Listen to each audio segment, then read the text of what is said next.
Good evening. I'm Chapal Mehra, a public health specialist, and welcome to a series of critical conversations that we are having around health and development on Scroll in partnership with PI Consulting and Survivors Against TB. As the world grapples with COVID-19 and the caseload globally has reached close to 10 million, we are confronted with a series of scientific propositions with no real cure in sight. Many have touted the vaccine as the only antidote, as the only solution to this growing global health crisis. One of the challenges with the idea of a vaccine for COVID-19 remains that there are multiple candidates. There is a great deal of information and misinformation around it. We are all being told that a vaccine may arrive anytime soon. We really need to take a step back and consider what is the role of the vaccine in this crisis? Who will access this vaccine? When actually will this vaccine be ready?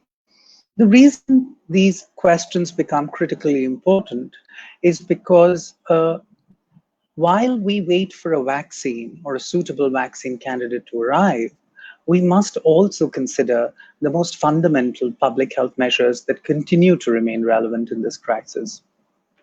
So to address many of these queries and questions, I am joined today by Paul Kershaw from Janssen. He is the Medical Affairs Director, and he will be talking about some of the work that is going on the COVID-19 vaccine in a more scientific perspective, but also from the point of view of how this will be impacting the public health landscape globally. Welcome, Paul. Thank you so much for joining us. Hi, Chapal. Thank you for having me on the show. So I've done this little prelude, but before I start asking you questions, let me ask viewers.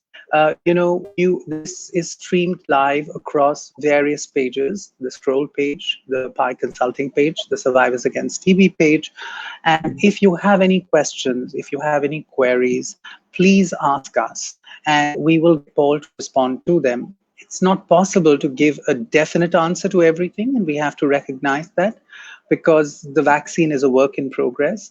But I think the more informed we are, the better it is. So please, I will continue to remind you through the program, please do ask us these questions. Let me start with a very fundamental question, Paul. The world has encountered a virus it was clearly not prepared to address. Our health systems are strained, our scientific knowledge is being tested. The WHO has called it a pandemic, but also an infodemic. What do we know right now about the virus and the vaccine that we think we need to address this? If you could talk more broadly about this issue. Well, we know a fair amount about the class of viruses that are responsible for COVID-19. So this is a coronavirus, and as I think many of your listeners know, coronavirus really spans the gamut from common cold to much more serious and even life-threatening diseases. And they include some that we're unfortunately familiar with, SARS, severe acute respiratory syndrome, MERS, Middle East respiratory syndrome. So these are very serious forms of a coronavirus. In this case, we're talking about COVID-19, which is the result of a virus that is now known as SARS-CoV-2. This is a novel coronavirus that hasn't been seen before, and therein is the problem, because we haven't built up immunity since we haven't, as a species, seen this virus previously.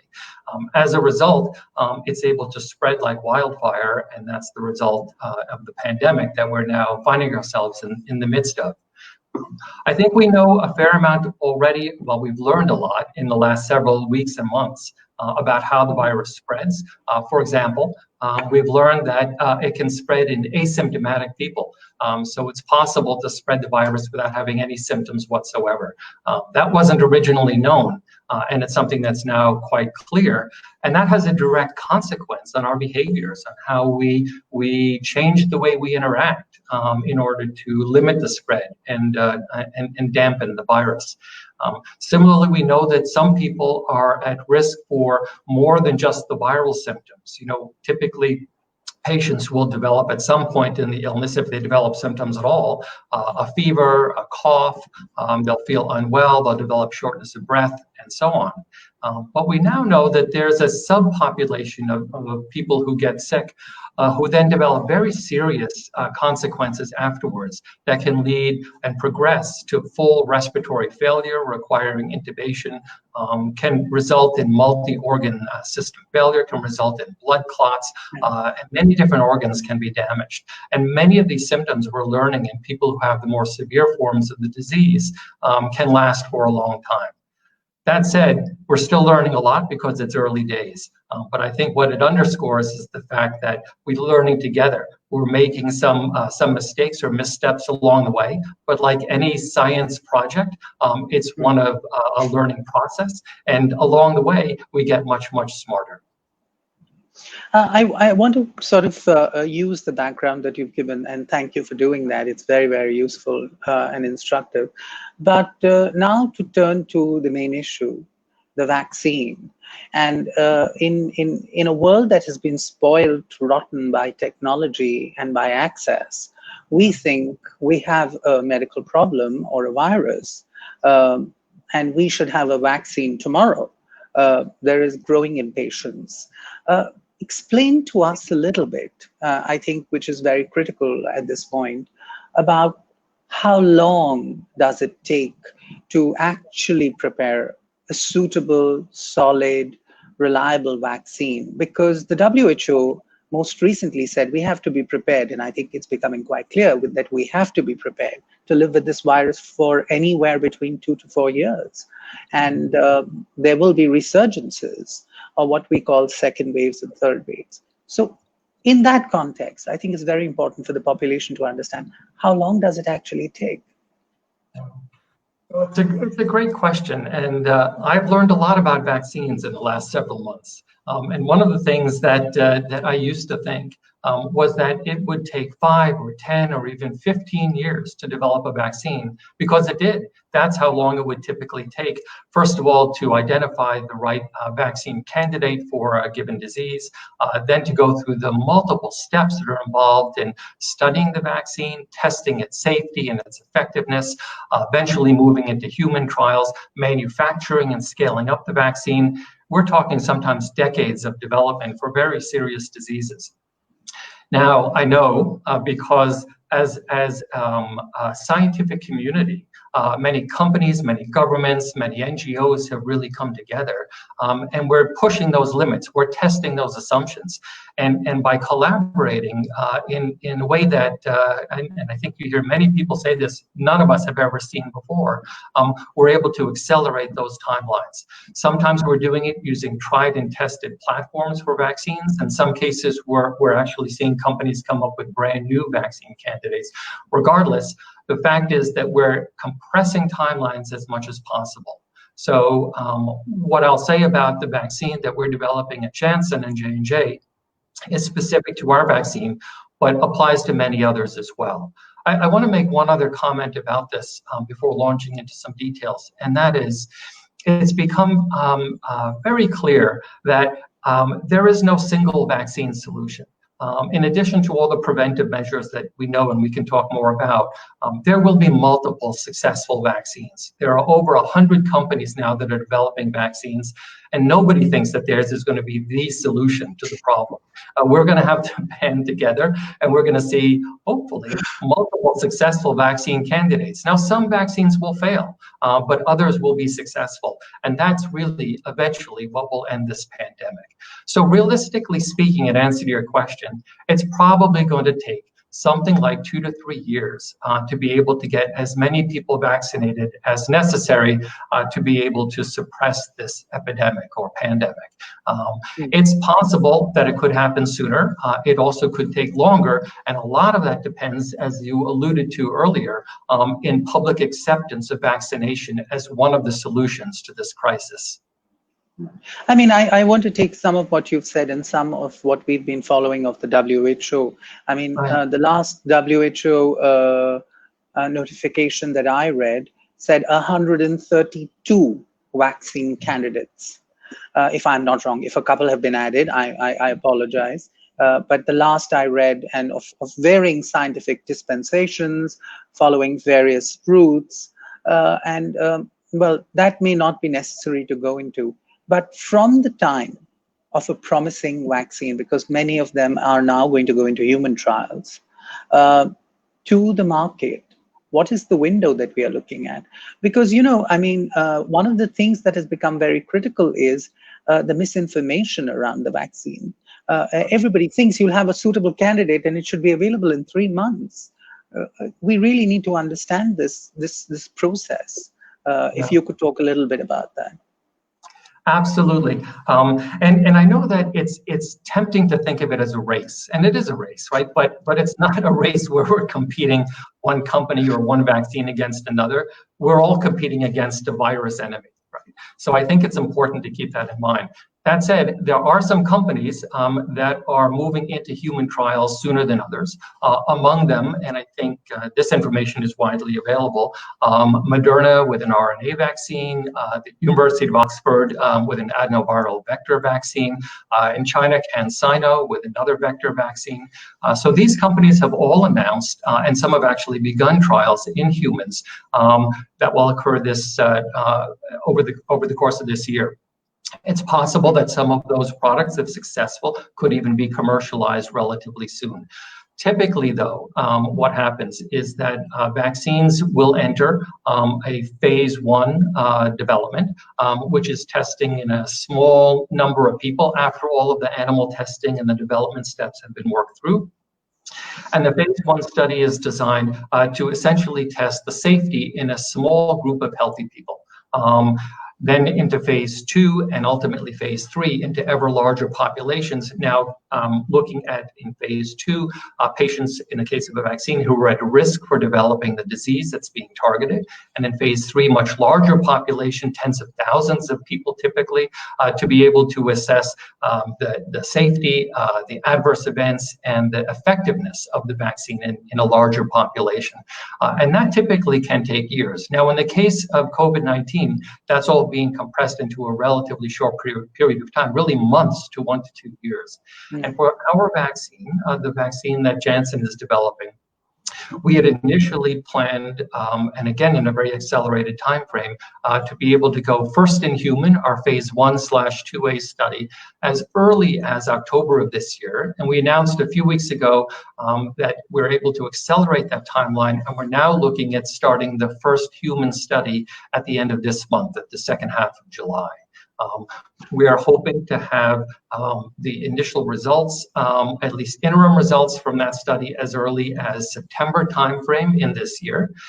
And then if successful and we don't see any signals that would require a delay, we could potentially start a much larger phase 3 study as early as September or before the end of the year. Now, if all goes well, and that's a big if, it's very possible that we will have vaccine available for emergency use as early as the beginning of next year, beginning of 2021. So, I mean, I want to pick up a few things that you've said, because I think we're going to have to ask one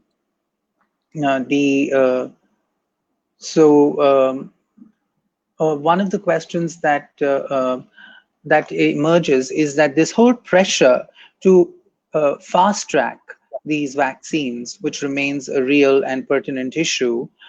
What are the possible challenges? Because, you know, I mean, we're in a hurry to defeat this epidemic, but I hope we're not shooting ourselves in the foot.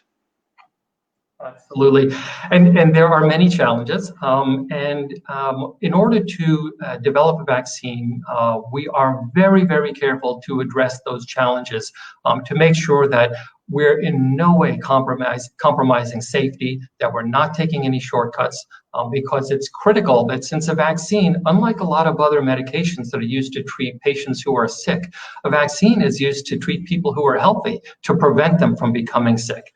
And so there are lots of concerns around that. That's the reason that we take a measured approach to understanding the vaccine in animal trials, eventually in human trials, and then scaling up to much larger studies. Now, that said, there are some specific concerns about vaccines that people may be aware of, and this is probably one of the reasons that there are some people who are reticent or reluctant to take a vaccine, even when it's proven to be effective.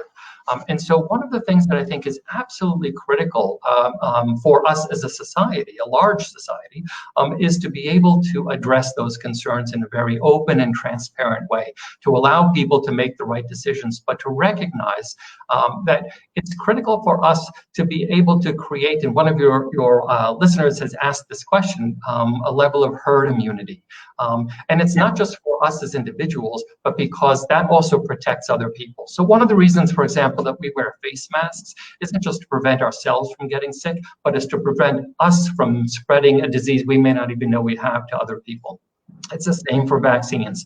Vaccines are one of the ways that we can create herd immunity. When a sufficient number of people have immunity, either through vaccination or through other means, it then becomes impossible for the virus to propagate.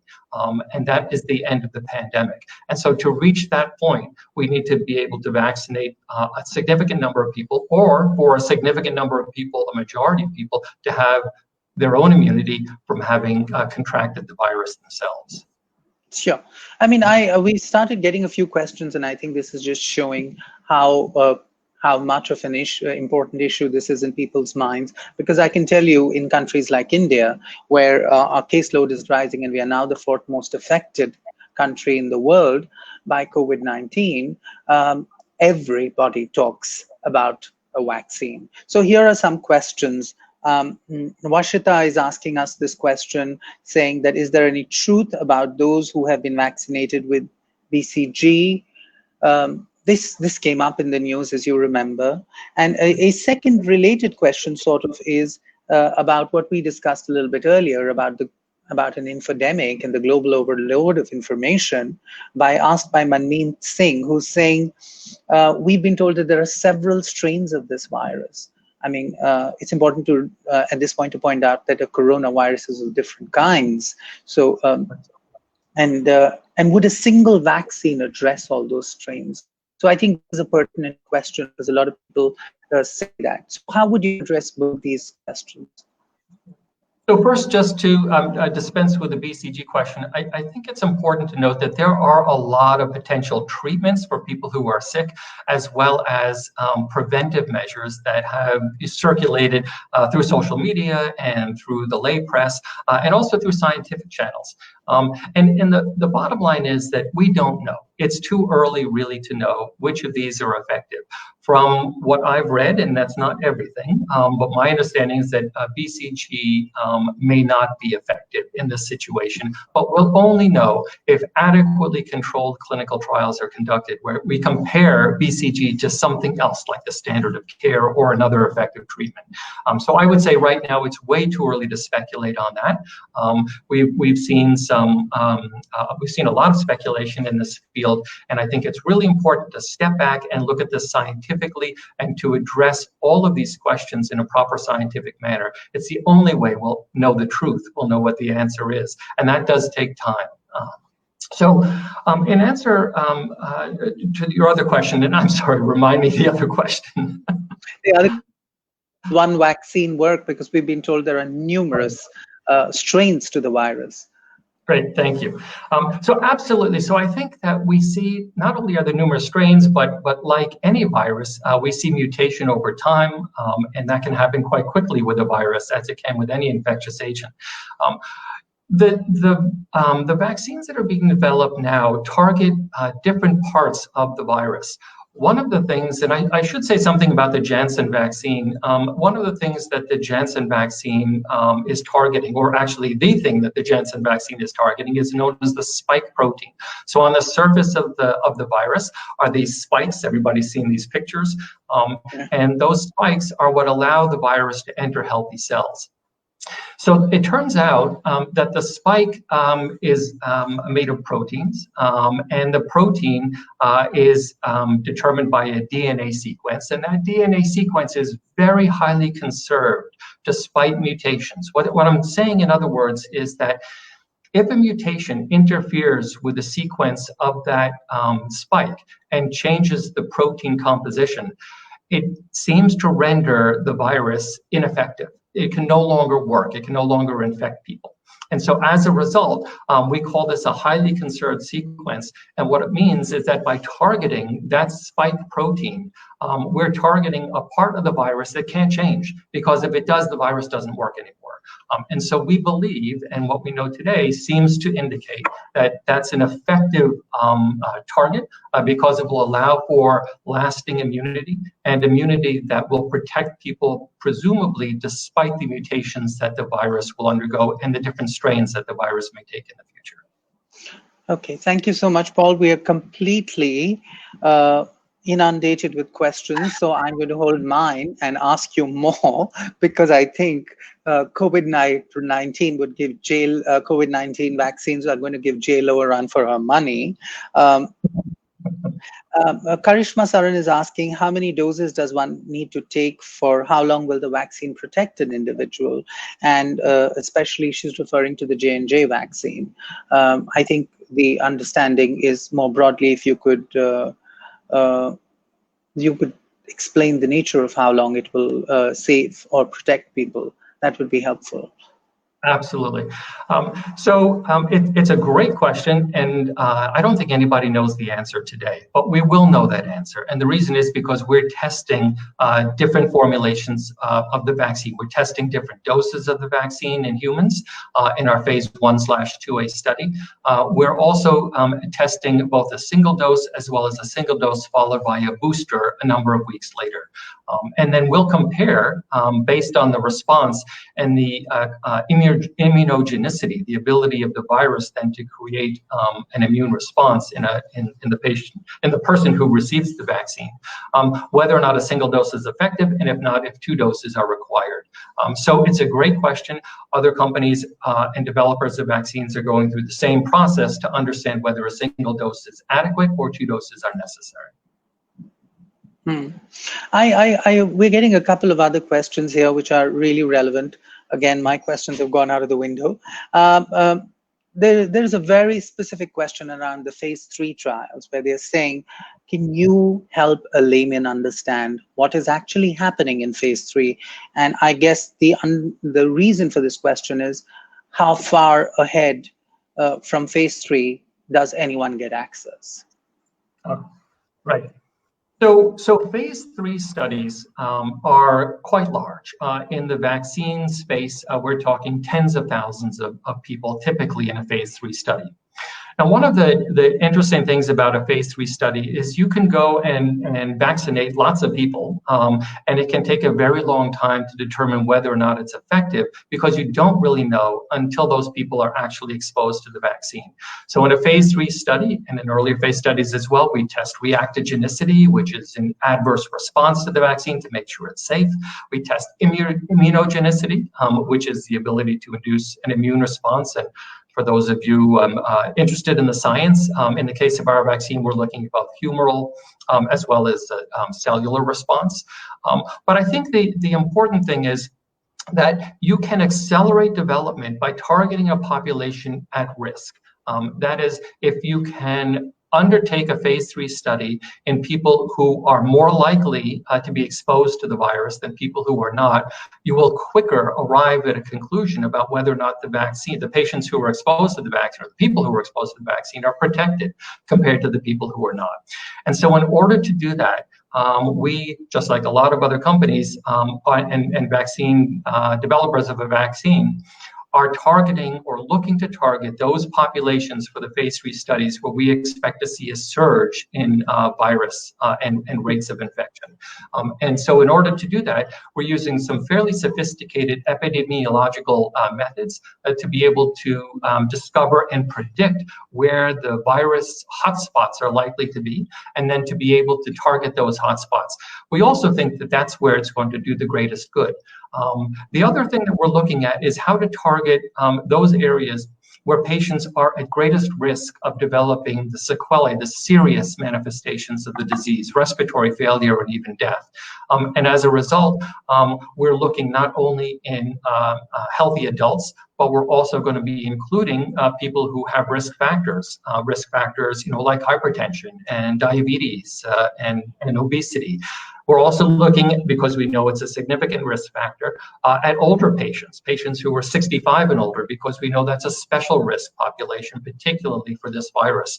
So the answer to your question is large studies, but preferably studies that are going to be conducted in areas where we believe that there is a high risk of contracting the virus and or developing consequences of contracting the disease. And then the last thing I'll say is that we're looking very carefully in ensuring that we have a diverse population. We want to make sure that we look worldwide, that we're testing the vaccine as well as distributing it once the vaccine is approved to parts of the world with very diverse populations, so that we make sure that we pick up any signals that would suggest a differential response in one population or another. This is not a disease that is limited to any specific population. This is a worldwide pandemic, and we have to approach it as such. Yes, it's it's an equitable pandemic, is what some people have been saying.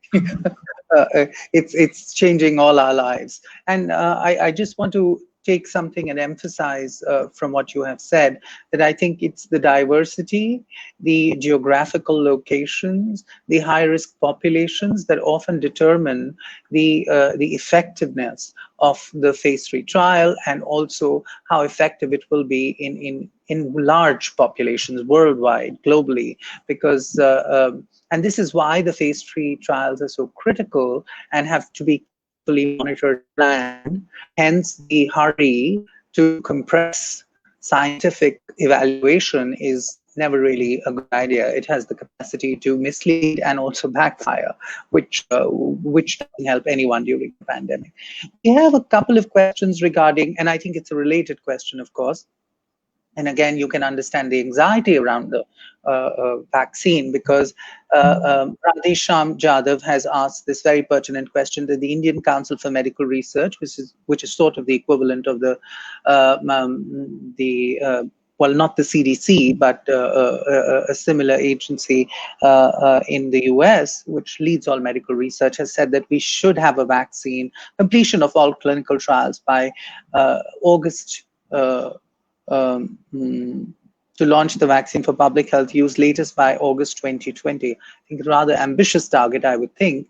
Now, I'm not going to ask you to comment specifically on what the ICMR has said, because governments have their own point of view, and so do medical councils across the world. But I do want to ask you, because there are a couple of other questions related to the timing by Sachin Dongare and Anupama Krishnamurthy. And really, the base question everybody is asking is, when do the damn trials get over and when do we have access? That's what really people are asking, I mean, I think we can belabor the process as much as we want as public health people, but that's what the common man is wanting to know, because they're getting varying signals from varying sources. Yeah, absolutely. And it's such an important question, and it's on everybody's mind. It's certainly on my mind. I think that, one of the ways to answer this is I can't speak for what other companies are doing. And some companies have come out and said they will have vaccines available this year, and that's terrific. But I think that it's important to recognize that it's not just a matter of cooking something up in a laboratory or even testing it in a small number of people. Because of the size of these trials to determine safety as well as effectiveness, it does take time. Because it's a scientific process and we want to take every safety precaution possible to do so responsibly. also takes time. It's also not a matter of just producing a vaccine in small batches for clinical trials, but scaling up the production. And that's absolutely critical. So there will be a period, undoubtedly, regardless of the company, regardless of who's making the vaccine, where we won't have enough to vaccinate everybody who wants it or who needs it. And as a result, there will probably be some rationing. And so how do we make sure that we're equitably distributing the vaccine? How do we make sure that it's not only supplied, but also accessible? How do we make sure that people can afford it? It's a very complicated process. And so, like other companies, we're working very closely with governments, with other health authorities, with NGOs to make sure that we figure that whole puzzle out, and that when a vaccine is available, we can make it as fast as possible, as safely and responsibly as possible, and get it to the people who need it most so that it can do the greatest good. I mean, I do want to say to people, everybody's hankering after a vaccine, just wait for the vaccine to arrive. And there will be a whole new set of misinformation around the vaccine that we will have to address. Because,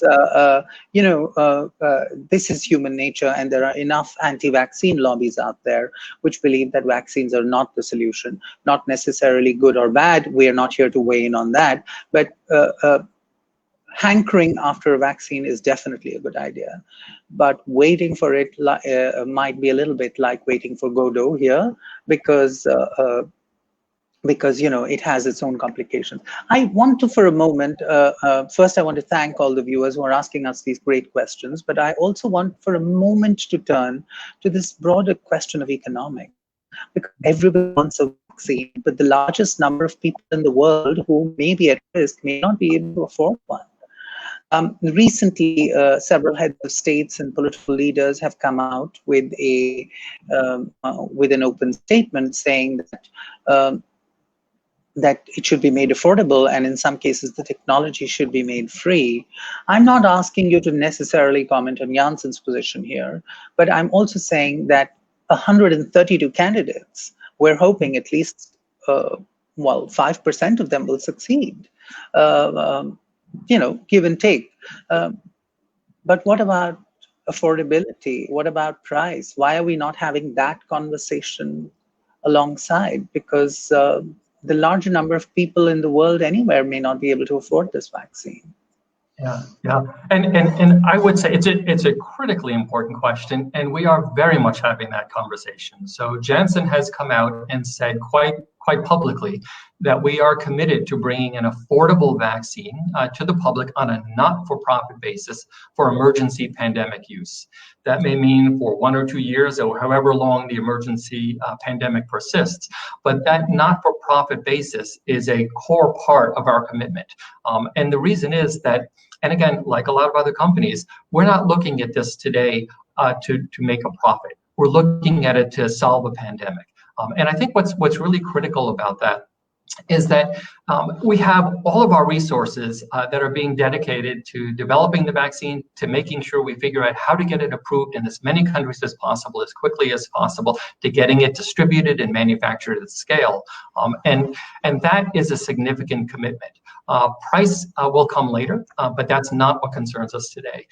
Making it affordable, making it accessible is the primary concern. And one of the other ways that we're going to do this, and we've been very public about this as well, is that we have committed to scaling up production to be able to create and deliver at least 1 billion doses by the end of next year. So that's almost unheard of in vaccine technology. And one of the reasons that we're quite confident we can do that is because we're leveraging a tried and tested vaccine platform that we have a lot of experience with. So we're using the same platform that we've used to develop a vaccine for a number of other diseases, including Ebola, for Zika virus, for respiratory syncytial virus, and we're working on vaccine candidate for HIV as well. Now, Ebola, just coincidentally, was just this past week approved by the European health authorities. And again, this is using the same technology. One of the advantages of the technology that we use for these vaccines and vaccine candidates is it allows us to make very large quantities at once. We're able to make them millions of doses at a time, and that's what allows us to scale up very quickly. Other companies use different technologies. Some can make vaccines much faster than others. So I think it's important to bear in mind not only when will the first vaccine become available for use, but when will a large enough quantity of vaccine be available to start to create that herd immunity that will allow us to overcome the pandemic. Mm-hmm. And I think that's a very important question, because just the vaccine alone, there is the question of delivery and access, which we're not having enough discussion about. Because I want you to reflect a little bit, Paul. I know this is not your area of expertise, but this bothers me because I work in health systems. Is the preparedness of health system to actually procure and deliver these vaccines, especially to high-risk populations? And then, should our access be graded by health system preparedness? So while we are all talking about the vaccine, should we be asking and checking with our governments, particularly in the global south, at what point is your health system ready to procure and to deliver this? Yeah, I think that's a critical question. And that's one of the reasons that we're working very closely with governments around the world, as are other companies, to make sure that we figure that out. I think it's a combination, though. It's certainly vaccine manufacturers.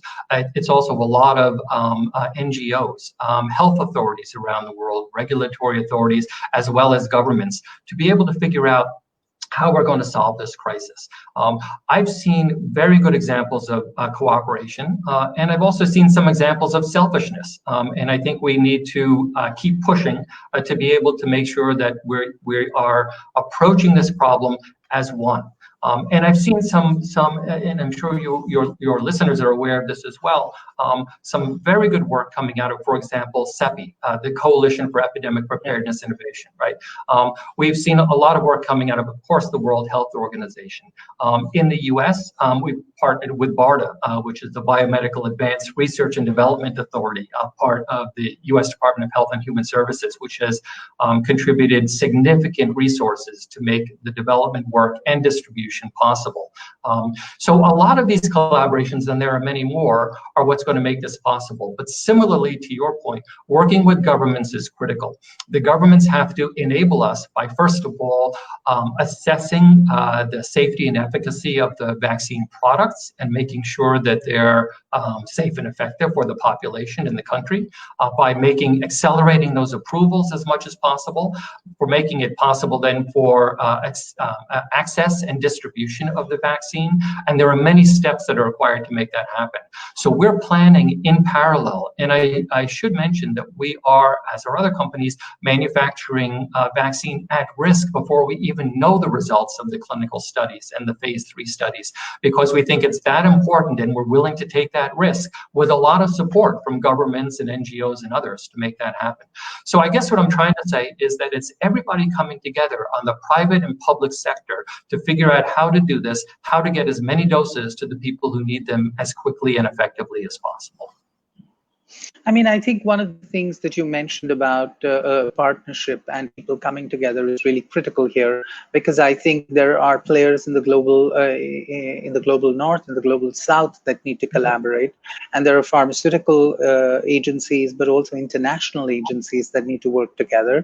This is a broader intellectual property sharing, but also access, health system preparedness, and strengthening issue, which is, and I think I want to emphasize this to our viewers, that the vaccine is just the vaccine. It is nothing until it is not delivered at a suitable and affordable price in an equitable way, with access to people who are at higher risk early on. And that is why a vaccine will stem the epidemic. The vaccine itself in a market is not going to stem the epidemic tomorrow, because that's not how it works. There are a couple of questions, again, we have received. One is talking about, I guess this is a technical question, but also it's very important for people to understand, because everybody keeps talking about herd immunity here. And we've heard that term sort of bandied around all the time in in our communications. But at the same time, there is vaccine-induced immunity. And somebody has asked this very relevant question about what is, I think it's Kishore Narayanan, a very, very interesting question, which is, what is the difference between naturally acquired immunity and vaccine-induced immunity at this point? And I think this is what people are confused about, because the conversation around COVID-19 started with some world leaders saying it's like the flu, and then some others saying it's, you need to protect yourself. So the public itself has been confused, and then there's talk of herd immunity and there's talk of a vaccine. So how do you place this in context? Yeah. So it is an important issue. And I would say from the perspective of the virus, it shouldn't make a difference. Whether or not somebody's been vaccinated and created an immune response or antibodies and cells to be able to fight the virus because of a vaccine, or whether somebody was exposed, whether they were sick or not, and they developed their own immunity and they can fight the virus for the same reason. That shouldn't make a difference. Herd immunity will result when we have a sufficient number of people in the population who have antibodies for whatever reason. So I think that's one, at a high level, probably what's most important. But you can drill down, and I suspect your listener was asking this question, is, will we see differences? For example, do we know, and the answer is we don't today, whether or not people who had the virus, didn't get very sick, will have long-lasting immunity? It's a great question. I don't think anybody knows the answer to that yet, just not enough time has passed. Similarly, the people who get sick have lasting immunity. What about people who are vaccinated? Will they need a booster? Will it change? Will the virus change enough year on year that we'll have to come up with a new vaccine, just as we do for the flu? So a lot of questions. We don't have the answers today. Time will tell for sure. I think there's also a complication that people who are being tested to see if they have an immune response should be aware of, and that is that not every test is created equal. So different tests measure different types of immunity, and there may be types of immunity that are protective but not tested. So it's a complicated question. Now, over time, we'll figure this out. That's what science does. We ask questions, we don't have the answers, and then we get smart and we know the answer. So it will take time to be able to do that. I would say, as I think, we've said many times already, it's important to keep an open mind, not be focused on one avenue or one line of thinking that may or may not prove to be correct. Over time, we'll get a lot smarter about this, but there are many more questions today than we have answers for. Yes, I totally agree with you. I think this is a work in progress. Don't forget that our fight against this virus is a work in progress, and this doesn't necessarily take away from even there is a vaccine, there is a certain number of public health measures that will never go away. The virus may change itself, and you may need to go back to asking the same question in a few years. So it's not that the virus is a living organism. It is also outguessing us as we are outguessing it. So I want to ask a related question here, which is, and nobody seems to be asking this. What happens if the vaccines don't really work out? I'm a believer in science. I work in public health, but I'm asking this question honestly as a theoretical, question. How do communities, and when I say not work out, I don't mean that we don't have a great vaccine candidate, but by the time we access it is another 2 years. We are anyway saying what you're talking about is a year and a half, which is the end of 2021, in a sense, for large-scale distribution. How do communities prepare themselves? Because this is really critical. Governments and communities need to think this through instead of just purely running after vaccine candidates. I think we all find ourselves in a situation that nobody could have imagined, but really, we've heard about this before, right? This is not out of the blue. There have been books, there have been movies about pandemics. There's even a pandemic board game, right? So, we should have been better prepared. And maybe I'll talk about that in a minute. But let me answer the question first, and that is, I think that clearly we understand that there are things that we can do now that will reduce the contagion risk, right? So at first, there was advice that was put out, which was, well, maybe only healthcare workers need to wear face masks, not everybody. And then we learned that wasn't the case, because we appreciated that there can be a period of days, if not a couple of weeks, when somebody can be contagious and they might not even know that they're sick. So we've gotten smarter already about how to prevent contagion. Wearing face masks, washing hands, social distancing, contact tracing. These are critical moves. And so that's going to buy us some time for sure. Is that a panacea? Is that the answer? No, but it will get us it will protect some people, it will protect a lot of people, and it will buy us some time and control the rates in a community. The other thing that we're pursuing in parallel is treatment. There's been a lot of talk about, are there effective treatments? And there's no good answer for that right now. Maybe there is one remdesivir that may be somewhat effective, but there's a lot of testing going on of other treatments. Again, this isn't something that you can just throw out there and hope that it's effective. We need to do well-controlled trials to assess whether or not a particular treatment that we have a reason to believe may be effective actually works. And those treatments fall into two broad categories. One is antiviral, so a drug that can actually attack the virus or prevent it from infecting healthy cells. The other is treatments that focus more on the immune response, because what we've learned is that a lot of the late consequences or complications of COVID-19 are actually due to a very exaggerated immune response. So there are some treatments that are now being tested, drugs that are already available for other reasons that are being tested to see if perhaps they're effective in patients who have COVID-19 or may be progressing toward respiratory failure. We'll know the answer with many of these compounds in the coming months. So most likely by the end of the year, we'll know whether or not any of quite a large number of these drugs that are being tested currently are effective in treating the disease. So that's another way to keep down the response, or at least to suppress the severity of the disease in patients who may be getting affected.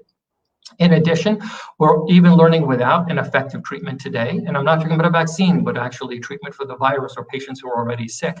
We're learning that there are things that we can do that we already have in our armamentarium that may reduce mortality. So for example, I just learned that at one of the major hospitals in Boston, Massachusetts in the United States, that conservative measures, how to position a patient, how to use existing treatments for low blood pressure and other things, has reduced the mortality rate from 75% in their ICU down to 25%. That's a pretty dramatic change in just a short period of time. So it's another example of how we're learning as we go, but a lot of that learning has proved to be effective. Now, you have to believe that with over 100 and some odd vaccines that are currently in development, at least one or two will be effective. I know that hope isn't a strategy, but it's the best we've got at the moment.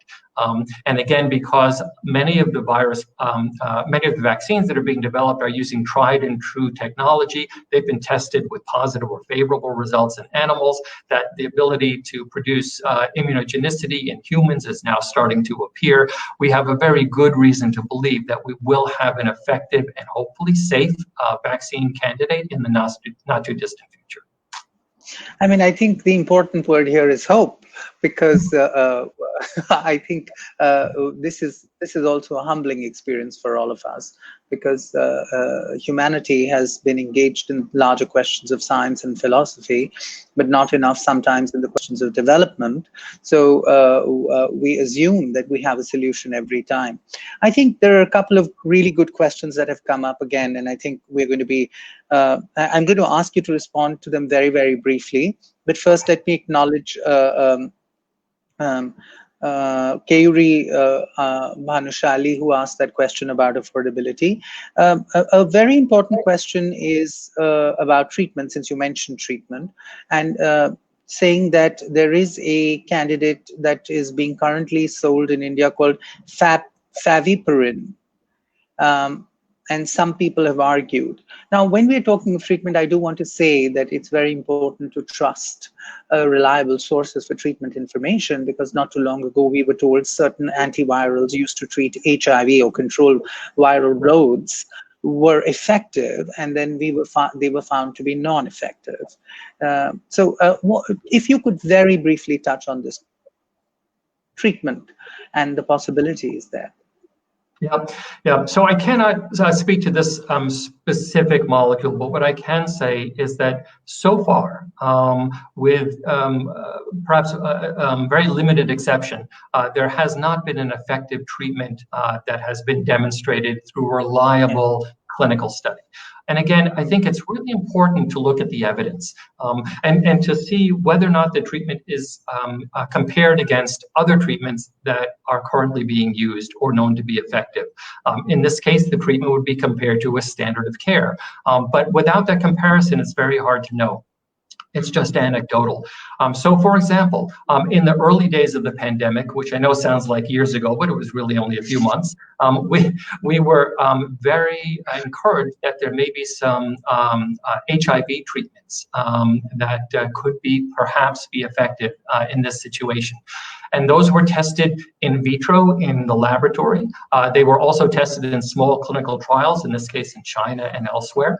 And we learned very quickly that our hope was dashed, that these were not effective treatments, and there was no reason to expose patients to the risks of these antiviral HIV therapies, which are much more important for people who have HIV and not at all effective in people who have COVID-19. So it's only through trial and error and rigorous study that will actually determine what works and what doesn't. So I would encourage anyone who has questions, talk to your healthcare practitioner, talk to your doctor, do some research online. The World Health Organization has a very good website about about vaccines that are in development. Clinicaltrials.gov is a great source of information for all of the treatments that are currently being studied and enrolling patients. And it is just so critically important in this time when, you know, we're all using maybe a little bit of magical thinking to ground ourselves in reality and science and be patient for what we know to be true. I think that's very, very useful advice, to be actually grounded in reality, in fact, and logic here. Even if you do not understand the science, it's very important to turn to sources that are reliable at this point, and the WHO being one of them. A few more questions. This is a technical question by Jitish Patel, who's saying, is it true that we already have a head start because we have an understanding of the SARS virus? I do want to say that we don't have a vaccine for the SARS virus. So, but if you could quickly reflect on that.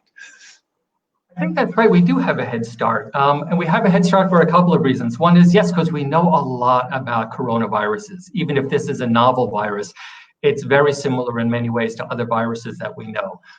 There are also many companies, and I mentioned the work at Janssen, but other companies as well. I think University of Oxford is a good example of this too, have a lot of experience with vaccine platforms that were ready and waiting, you know, for a pandemic to be able to quickly put in the sequence, which, by the way, was discovered in record time with this virus, within a month of when it first appeared, and to be able to start manufacturing vaccine candidates and then testing those candidates. So yes, absolutely, we had a head start. Now, I just want to touch on the question, and I know you've asked me to be brief, but I have to say that there is an opportunity now to learn in the moment and plan better in the future. And so there's a lot of effort around how do we avoid finding ourselves in the situation that we're in now? What do we learn from as governments, as countries, as scientists, as industry, to be able to respond even faster and even better to the next pandemic when it occurs. And there's a lot of investment that's being made right now in things like, for example, the Pandemic Action Network, which is co-started by the Bill and Melinda Gates Foundation, as well as Johnson & Johnson, with a lot of other industry and other partners. And so these are the ways, and CEPI is another one, that we're going to be able to learn from what we're experiencing today, get over this crisis, and prepare better to be able to respond even faster to the next one. And I think to take your point a little bit further, this crisis is possibly one of the best wake-up calls that we've had in a long time about to understand the nature of interconnectedness, partnerships, scientific innovation and collaboration, and of course, more broadly, health system preparedness, because our health systems across the world, even in some of the more developed countries, were woefully inadequate in their preparation to deal with this pandemic. Now, a quick question, since we are almost very close on time. This is about, TB and COVID-19 seem to interact a great deal because the symptoms seem to be similar. Often misdiagnosis of one leads to the other.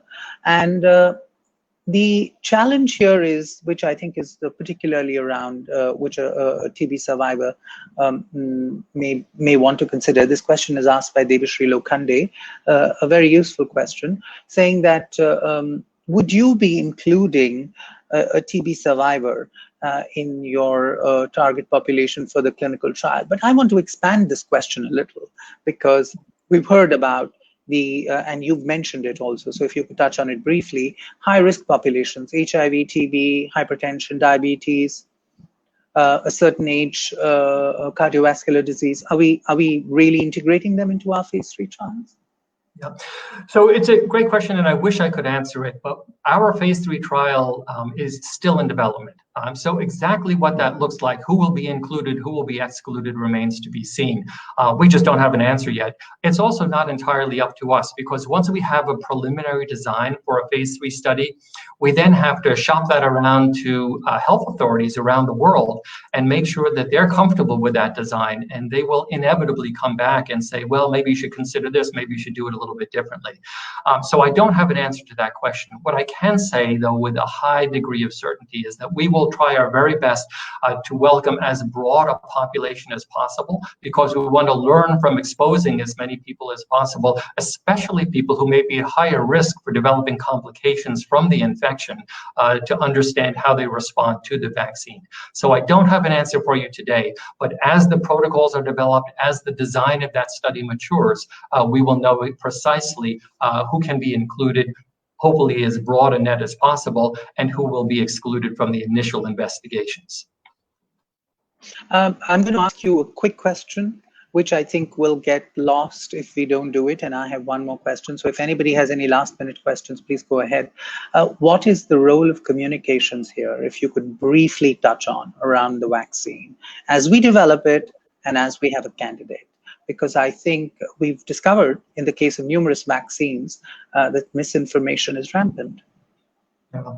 And I think it's such a great question. And Chapal, I think you know this far better than I could ever elaborate, but communication is so critical. It's really what it's all about. In order to provide an effective treatment, to create that level of herd immunity, to undo all of the myths that are confusing people, we need to be absolutely clear, transparent, and consistent in the communication. And that has to be through multiple channels. It has to be from multiple credible people. It has to be from scientists, as well as from people who are trusted by the general population. It also has to echo reason. The communication has to be believable. And I can tell you from my years in clinical practice before I worked in industry, that no matter how complex the science, no matter how ill at ease a patient was for any given disease or situation, if I was able to clearly communicate the options, inevitably patients made the right decision for them. And it never ceased to impress me how capable everyone is of making that right decision, provided with the right objective, clearly communicated information. So it is absolutely all about how we communicate the truth. And I think that's really critical, because I think we have to also empower people with the right information to make these choices.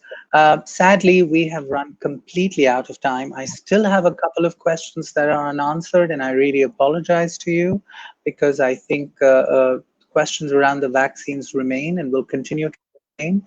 But I think there are some really excellent takeaways from what Paul has said. The vaccine is a solution, but it is not the only solution. There is a lot that has to happen with the vaccine to deliver and address this global pandemic that we're encountering today. And it doesn't, at the same time, take away from our intuitive need to be partners, to co-invest, to work together, and to see how delivery is possible to those that need it the most. My producer, unfortunately, has given me a warning bell. So I'm going to thank you, Paul. I know it's late where you are. And thank you so much for joining us and giving us this great conversation today.